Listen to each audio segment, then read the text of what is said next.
a vida com os olhos de Deus, na perspectiva de Deus, pela ótica de Deus, e olhar para a vida, e olhar para os problemas, e olhar para a família, e olhar para o seu trabalho, e olhar para os seus negócios, e olhar para os seus filhos, e olhar para a sua vida espiritual, como Deus vê, na mesma direção e na mesma perspectiva de Deus.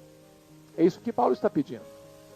A segunda coisa que Paulo está pedindo aí é que Deus conceda à igreja espírito de revelação, no pleno entendimento. A palavra aqui, revelação, é abrir o véu.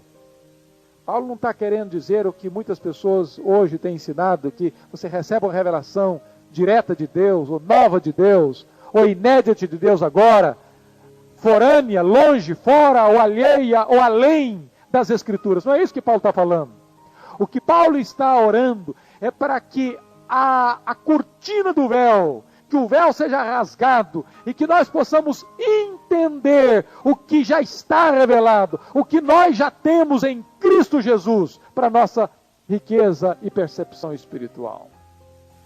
Às vezes, como disse no passado, nós somos ricos, mas estamos vivendo miseravelmente, por não entendermos o que é a nossa riqueza e o que é que temos que fazer com essa riqueza. Eu li recentemente a história de John Rockefeller. Foi o primeiro homem bilionário do mundo.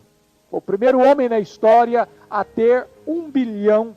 Foi John Rockefeller. E os seus biógrafos dizem que, no afã de ganhar dinheiro, no afã de se enriquecer, no afã de chegar no topo da pirâmide social, ele ficou doente. Profundamente enfermo.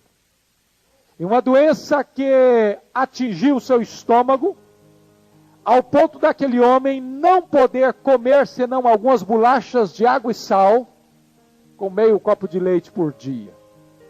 Ele podia comer as comidas mais requintadas do mundo, mas ele só podia comer algumas bolachas de água e sal e meio copo de leite. Ele não dormia à noite. Insônias terríveis. Seus pelos começaram a cair e ele ficou cadavérico. O homem mais rico do mundo, vivendo miseravelmente. Seu médico deu o diagnóstico de que ele não teria mais do que alguns meses de vida. E de repente, John Rockefeller tem uma compreensão diferente da sua riqueza. E resolve começar a fazer doações vultuosas para entidades filantrópicas, para pesquisas científicas, e entendeu que a sua riqueza não era apenas para ser acumulada, mas para ser distribuída.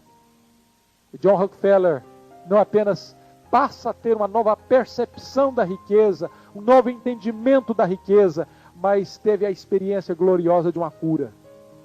E morreu com longeva e ditosa velhice. Às vezes, queridos irmãos, nós cristãos corremos o risco de viver como John Rockefeller. Temos uma riqueza imensa, mas podemos estar aí nos alimentando de bolachas de água e sal e meio copo de leite. Às vezes, sofrendo até de inanição, porque nunca compreendemos, nunca tivemos a percepção, nunca abrimos a ponta do véu para entendermos quem nós somos em Cristo Jesus. Agora, veja você que Paulo faz um outro pedido. Aí no finalzinho do versículo 17, Paulo diz: para que vos conceda espírito de sabedoria e de revelação no pleno conhecimento de Deus.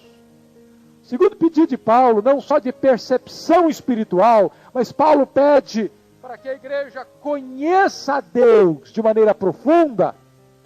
E vocês bem sabem que há uma profunda e enorme diferença entre conhecer a respeito de Deus e conhecer a Deus. Uma pessoa pode conhecer muito sobre Deus e não conhecer Deus.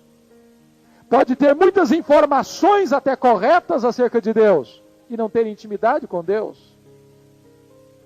Pode ter uma gama de acervo de informações corretas, bíblicas, teológicas sobre Deus, mas não ter nenhuma relação pessoal com Deus. Eu disse domingo à noite, por exemplo, eu tenho, você tem certamente muitas informações sobre o nosso presidente. Sei que ele tem 71 anos de idade, sei onde ele nasceu, sei onde ele estudou, sei os cursos que ele fez, sei acerca de suas viagens, sei acerca de alguns de seus planos, mas eu nunca estive com ele. Eu conheço acerca dele, mas eu não conheço a ele. Uma coisa é saber sobre Deus, outra coisa é ter intimidade com Deus.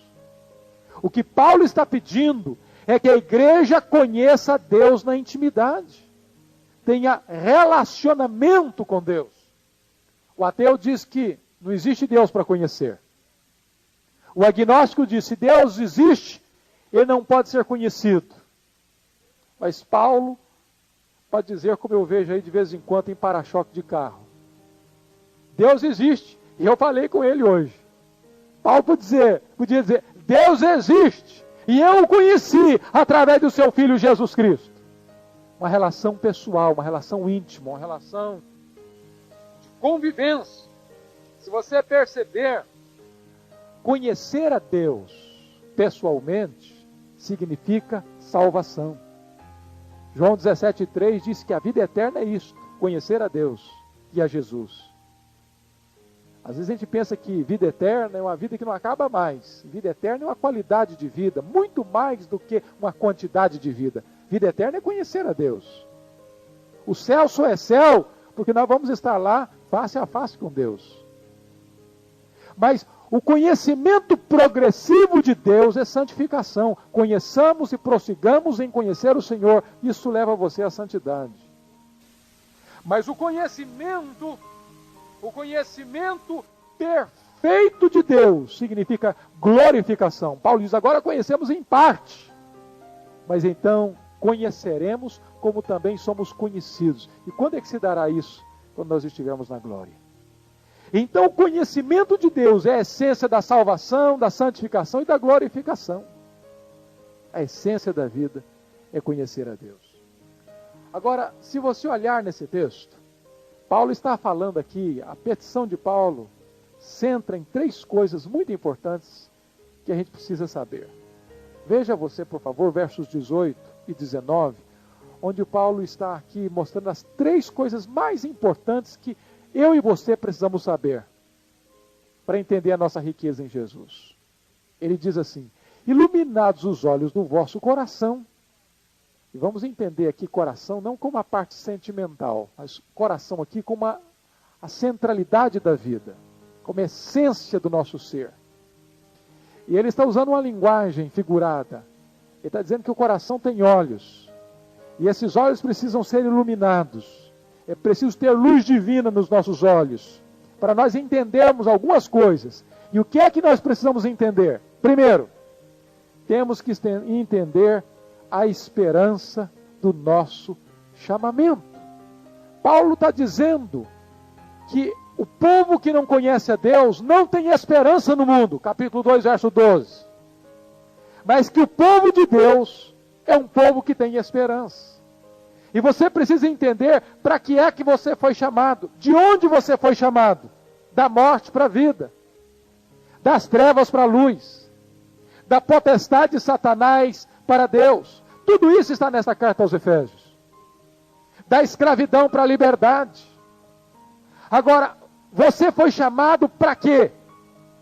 Você foi chamado para a santidade, para a irrepreensibilidade, para o reino de Deus, para a família de Deus, para conhecer a Deus, para ter intimidade com Deus, para ser cheio do Espírito Santo de Deus, para viver em novidade de vida. E qual a finalidade última do seu chamamento?